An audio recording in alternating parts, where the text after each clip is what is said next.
অনেক সুন্দর গান করেন তো আপনি। তারপর আমার না আপনাকে ভালো লাগছে। কি করতে হবে এখন? আপনি আমার রূপকথার রাজপুত্র হবেন। না, কেন? আপাতত ফ্রেন্ডশিপ করতে পারেন। ফ্রেন্ডশিপ করে কি হবে? আপনি আমার রাজপুত্র হবেন আর আমি আপনার রাজকন্যা। ভাইয়া আপনারা কিছু মনে করেন না তো, আমার বান্ধবীর স্কুল একটু ঢিলা আছে। এই চল তো তুই।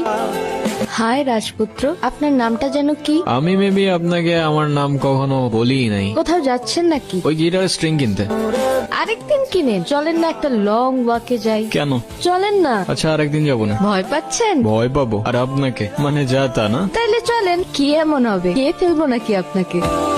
আপনার ভয়েসটা কিন্তু মাশাআল্লাহ, কিন্তু আপনি কি সারাক্ষণ এই গিটারটা নিয়ে ঘুরঘুর করেন? আমার জন্মদিনে আমার মা গিফট করছিল এটা। সাপোজ যদি কখনো মিউজিক ছেড়ে দিতে হয় তখন কি করবেন? মিউজিক ছেড়ে দিতে হবে মানে বুঝলাম না তো আমি। সমস্যা কি আপনার? ফাইজলামি করতেছেন আমার সাথে? আরে সরি, আমি তো মজা করছিলাম। মিউজিক এটা কোনো জোক না যে মজা করবেন। আচ্ছা সরি তো, আচ্ছা কান ধরছি, সরি। It's okay. আচ্ছা আমার না যেতে হবে, লেট হয়ে যাচ্ছে। ইস, লেট হয়ে যাচ্ছে। কি এমন কাজ তোমার? মানে আপনি থেকে ডিরেক্ট তুমি তো চলে আসছো না? হ্যাঁ, কেন, কোনো সমস্যা? কেন যেন মনে হচ্ছে তুমি খুব নাচরবান্ধা টাইপের মানুষ না? তুমি বুঝলে কি করে? এমনি গেস করলাম। তখনও বুঝে উঠতে পারিনি মিউজিকের পর দ্বিতীয় ভালোবাসাটা তুমি হয়ে উঠবে। খুব অদ্ভুত একটা মেয়ে তুমি। মনে হচ্ছিল আমার সেই রূপকথার গল্পটার রাজকন্যা যেন হুবহু তোমার মতোই দেখতে। এক পা দুপা হাঁটতে হাঁটতে প্রথমে ভালো লাগা, এরপর ভালোবাসা, আর তারপরে অভ্যাস। আর সেই অভ্যাসের পরেই হয়তো সবকিছু চেঞ্জ হয়ে যায়। সবকিছু।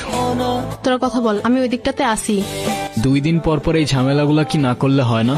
কি কিছু বলবা না? যা বলার সেটা তো বলছি আমি তোমাকে, শুনতেছো কোথায়? শোনার মতো কোনো কথা বললে অবশ্যই শুনতাম, কিন্তু তুমি যেটা বলতেছো সেটা আমার পক্ষে করা পসিবল না। কেন পসিবল না? মানে তোমার লাইফে কি আমার থেকে তোমার মিউজিকের প্রায়োরিটি বেশি? মানে তোমার সাথে তুমি মিউজিকের প্রায়োরিটির কম্পেয়ার কিভাবে করো সেটাই আমার মাথায় ঢোকে না। রোহান, একটু প্র্যাকটিক্যাল হও। জীবনটা তো আর কোনো রূপকথার গল্প না। আমার গ্রাজুয়েশন শেষ, এভাবে আর কতদিন? তুমি মিউজিকটা বাদ দাও তো, আর তা না হলে আমার সাথে আর দেখা করতে আইসো না। যে নম্বরে কল করেছেন সব ভাই লোক। কি রে, তোর তো কোনো খোঁজ খবরই নাই। আচ্ছা গিটারটা রাখতো, বাবা টাকা পাঠিয়েছে, আমি টাকাটা উঠে আসি। সাবধানে রাখিস। আসসালামু আলাইকুম ভাই, দেখি গিটারটা। ভাই এটা রোহানের গিটার।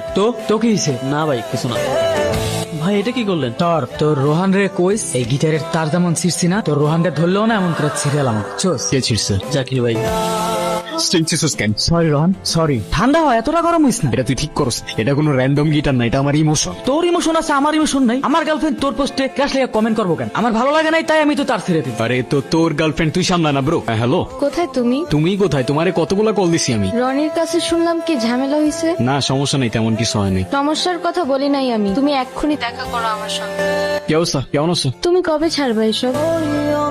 মানে আসতে না আসতেই তুমি আবার শুরু হয়ে গেলা। মানে আমি না বুঝি না, আছে কি তোমার এই মিউজিকের মধ্যে যে এটা ছেড়ে থাকা যাবে না? সেটা হয়তো তুমি আমার জায়গায় থাকলেই বুঝতাম। না, তোমার জায়গায় থাকার তো আমার কোনো ইচ্ছাও না। দেখো, এখনো কিচ্ছু নষ্ট হয়নি। আমি শুধু চাই তুমি 8-10টা মানুষের মতো একটা নর্মাল লাইফ লিড করো, একটা জব করো, আর মিউজিকটা ছেড়ে দাও। That's it. আরে মিউজিক আমার ব্লাডের মধ্যে, এটা ছাড়লে বাঁচবো কেমনে আমি? আর আমি যেটা পারবো না সেটা আমার বারবার বললো না তো তুমি। তোমার ডিসিশন তাহলে ফাইনাল? হ্যাঁ। কফি? আপনারা বলছিলাম না একটা ছেলের কথা। এই রোহান, কি অবস্থা? আসসালামু আলাইকুম ভাইজান। আমি তো তোমার মিউজিক শুনছি, তোমার ভোকাল জাস্ট মারাত্মক। আপনি তো ইয়াং জেনারেশনের ইন্সপিরেশন, আর আপনার মিউজিক দেখে আমরা কত কিছু শিখছি। দেখো আমাদের সময় তেমন একটা নাই, তুমি একটা কাজ করো, তুমি আমাকে কিছু একটা শোনো।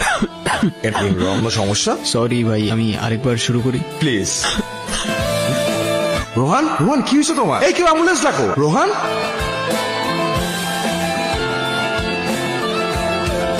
তাহলে ভালোই হয়েছে। এই মিউজিক টিউজিক আর করতে হবে না। চলো না আমরা আবার নতুন করে সব শুরু করি। কিন্তু তোমার ভোকালের যে কন্ডিশন, আমি চাইলেও তোমাকে হেল্প করতে পারছি। না মানতে পারছিলাম ভাগ্যটা, আর না জীবনটা সহজ হচ্ছিল। বলতে বলতে আমি আমার কাহিনীর ঠিক শেষ পর্যায়ে চলে এসেছিলাম, আর তখন মনে মনে কবির লেখা সেই 4টা লাইন খুব মনে পড়ছে। খেলা ঘর পাতা আছে এই এখানে, স্বপ্নের ঝিকিমিকি আঁকা যেখানে, এখানে রাতের ছায়া ঘুমের নগর, চোখের পাতায় ঘুম ঝরে ঝড় ঝড়।